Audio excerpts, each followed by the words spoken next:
Déjà, ce qu'il faut comprendre, c'est que la procédure d'immigration, elle est simple, mais elle peut paraître complexe dans certains cas de figure. Notamment, lorsque on a reçu déjà un premier refus, il est souvent difficile de le faire soi-même parce que il faut savoir qu'il y a des personnes qui sont formées pour aider les personnes à faire leur procédure d'immigration. Pour des dossiers qui ont des trous, c'est-à-dire où il y a peut-être des éléments qui ne sont pas toujours disponibles, je vous recommande également de voir un cabinet d'immigration.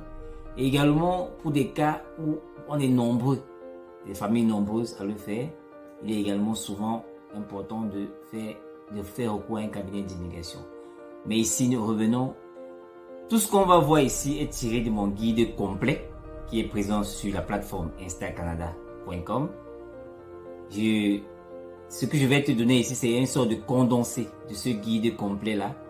Et si tu veux aller beaucoup plus loin et être beaucoup plus dans les détails, je t'invite à cliquer sur le lien dans la bio pour accéder à la plateforme et pouvoir te procurer le guide complet. Maintenant, qui suis-je? Je suis Ghislain Seignour, aujourd'hui résident au Canada.